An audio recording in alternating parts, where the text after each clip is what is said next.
సంవత్సరాల తరబడి ఎన్ని మందులు వాడినా మీ మోకాల నొప్పులు తగ్గట్లేదా? ప్రాణ పెయిన్ క్లినిక్ లో అత్యాధునిక చికిత్స. గుడ్లవల్లేరు ఇంజనీరింగ్ కాలేజ్ కి సంబంధించి ఒక విస్తుపోయే విషయం అయితే వెలుగు చూసింది. గత వారం రోజుల నుంచి కూడా ఇక్కడ ఇంజనీరింగ్ కాలేజ్ కి సంబంధించి గర్ల్స్ హాస్టల్లో హిడెన్ కెమెరాలు అమర్చారని వాటికి సంబంధించిన వీడియోస్ ఒకటి బయటకు వెళుతున్నాయి. 300 నుంచి 350 వరకు కూడా వీడియోలు బయటకు వెళుతున్నాయనే సమాచారం తెలిసి విద్యార్థులు అయితే కొంతవరకు ఆందోళన చెందిన పరిస్థితి మనం ఇప్పటివరకు చూసాము. కాలేజ్ యాజమాన్యానికి వీళ్ళు సమాచారం అందించి ఇలా జరుగుతుంది, దాని మీద మాకు విచారణ చేపట్టి ఇది కరెక్టా లేక రాంగా అనే సమాచారం మాకు తెలియాలి అని స్టూడెంట్స్ వెళ్ళినా కూడా యాజమాన్యం ఎలాంటి స్పందన లేకపోవడంతో, పట్టించుకోకపోవడంతో విద్యార్థులైతే నిన్న రాత్రి నుంచి కూడా ఆందోళన బాట పట్టారు. నిజంగా మనం చూసుకుంటే ఇవి ఎక్కడో సినిమాలో మనం చూస్తున్న సంఘటనలుగా వీటిని తీసుకోవాలి.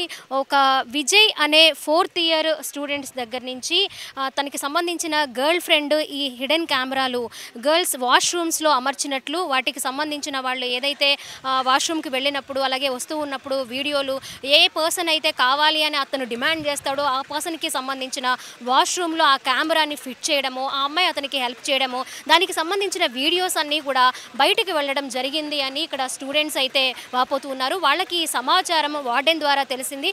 అది కరెక్టా కాదా అని 1 వీక్ నుంచి కూడా వాళ్ళు డిస్కస్ చేసుకుని పూర్తి సమాచారం తెలుసుకున్న తర్వాతే మేము యాజమాన్యం దగ్గరికి వెళ్ళాము, అయినా కూడా ఎలాంటి చర్యలు చేపట్టలేదని కూడా ఇక్కడ స్టూడెంట్స్ చెప్తూ ఉన్నారు. మొత్తంగా స్టూడెంట్స్ నిన్నటి నుంచి కూడా వాళ్ళు వాష్రూమ్కి వెళ్ళడం కానీ ఫుడ్ తీసుకోవడం కానీ జరగలేదట. ఎవరైనా కంప్లైంట్ చేయడానికి వస్తే వాళ్ళని రకరకాలుగా భయపెట్టడం, వేధించడం జరిగింది. అందుకే మేము కెమెరా ముందుకి రాలేకపోతున్నామని కూడా చెప్తూ ఉన్నారు స్టూడెంట్స్. 300 మంది అక్కడ కంప్లైంట్ చేయడానికి వెళితే మీరు కోర్టులకు వెళ్ళాలి, పోలీస్ స్టేషన్ చుట్టూ తిరగాలి, మీ పేరెంట్స్ బయటికి రావాలి, ఈ రకమైన వేధింపులతోటి వాళ్ళని ఒక భయాందోళనకు గురి చేసి స్టూడెంట్స్ని కూడా కంప్లైంట్ ఇవ్వడానికి రాకుండా చేసిన పరిస్థితి ఉంది అని ఇక్కడ స్టూడెంట్స్ చెప్తూ ఉన్నారు.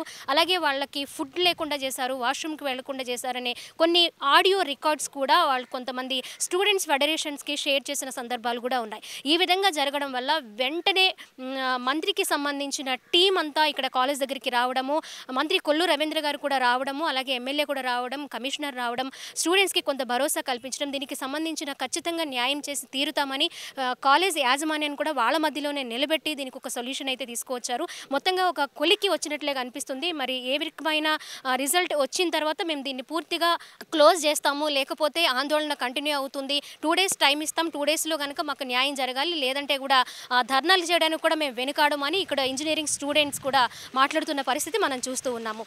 కెమెరా పర్సన్ కృష్ణతో స్వాతి, సుమన్ టీవీ, గుడ్లవల్లేరు నుంచి.